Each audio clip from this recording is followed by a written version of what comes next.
Hey guys, my name is Morgan Sines, and today I'm going to be talking about tropical rainforest deforestation.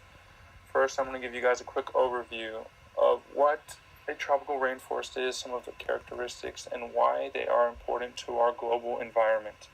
Then I'm going to talk about the implications of deforestation, their effects, and some of the preventative measures that we need to take in order to save our forests.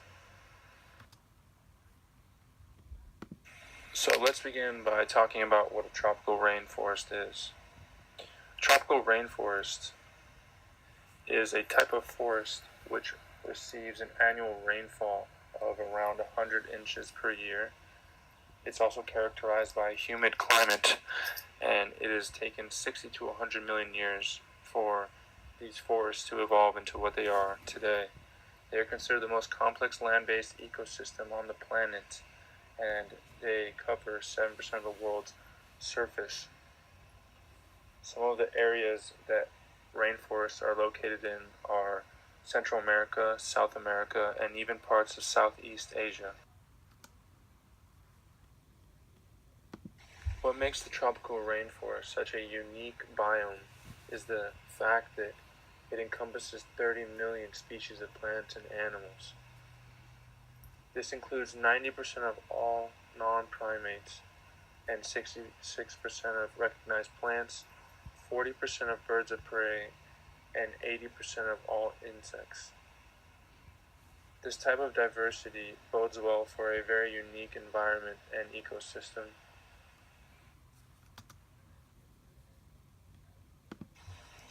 Okay, so now let's talk about the importance of the rainforest. As I talked about in the previous slide, the rainforests are home to 30 million species of animals and plants, but this isn't the only thing they're home to, okay? Indigenous people have been living in rainforests for thousands of years. It's an important and catalytic part of their life. It's the only thing they know, and deforestation is uprooting people from their homes, pushing them out, relocating them into areas that they're not ready or used to living in. In addition, rainforests are important as they act as an exchange of atmospheric gases. So they pull carbon dioxide out of the atmosphere and replace it with oxygen.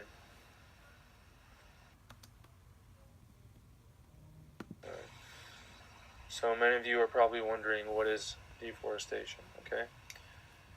And it is the process of cutting down vegetation and then converting that vegetation into an urban or agricultural use. It is used in paper, homes, and construction work, basically in many different facets of life. Let's get into some of the main reasons why deforestation is occurring. Primarily, it boils down to economic incentives, whether it be by banks, governments, private investors, or local farming. It all comes down to where's the money going.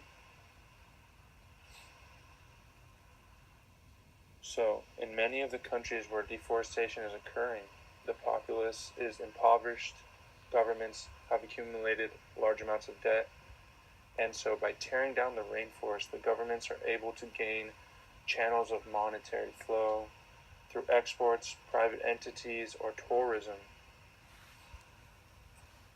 Nearly 60% of the clearing of the tropical rainforest is for agricultural settlement, with logging and different sources like roads and urbanization being the rest.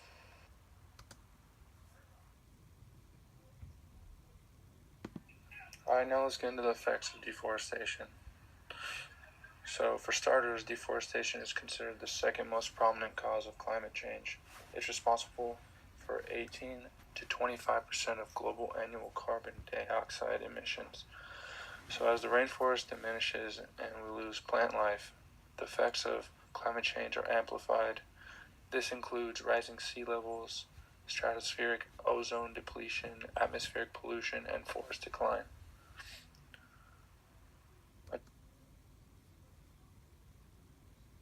After analyzing the cause and effects of deforestation, I hope that we can all see that it is an impediment not only domestically, but globally as well. And so now I'm going to be talking about the preventative measures that we must take in order to stop deforestation.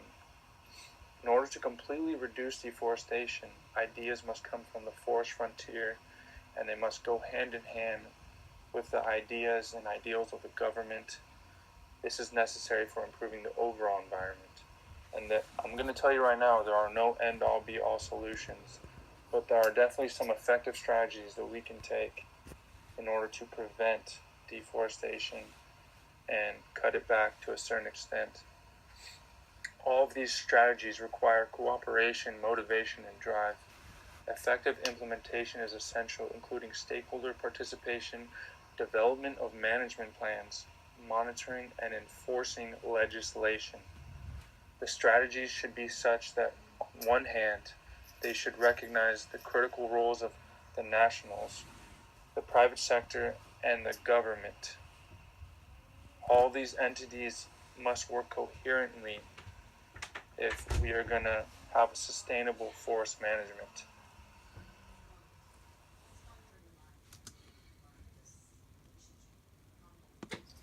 As I alluded to in the previous slide, for there to be real change in the deforestation area, there must be legislation passed and it needs to be enforced properly. So, let's talk about that a little bit. The most serious impediment to sustainable forest management is the lack of dedicated forest specifically set aside for timber production. If the forest does not have a dedicated long-term tenure for timber production, then there is no incentive to take care of that forest in the long term. A wide variety of policies have already been created and legislated to regulate measures which have been established to protect forest, but they need to be effectively enforced.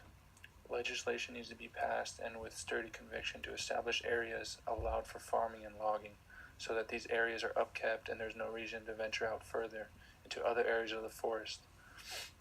These approaches include negotiation, warnings, canceling work orders, notices of violation, fines, arrests, and court action that all need to be taken on the people that are doing this illegal deforestation and logging.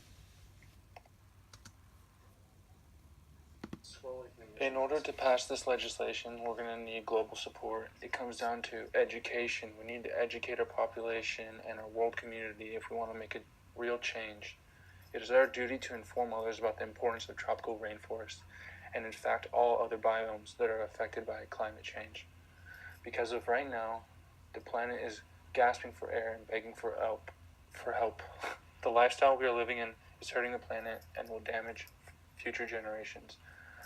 We need to influence people to make a change backed by political goodwill and strong community institutions. New challenges from climate change will occur over and over again, and they will all require urgent action to explore and protect the global values of forests for livelihood more than ever.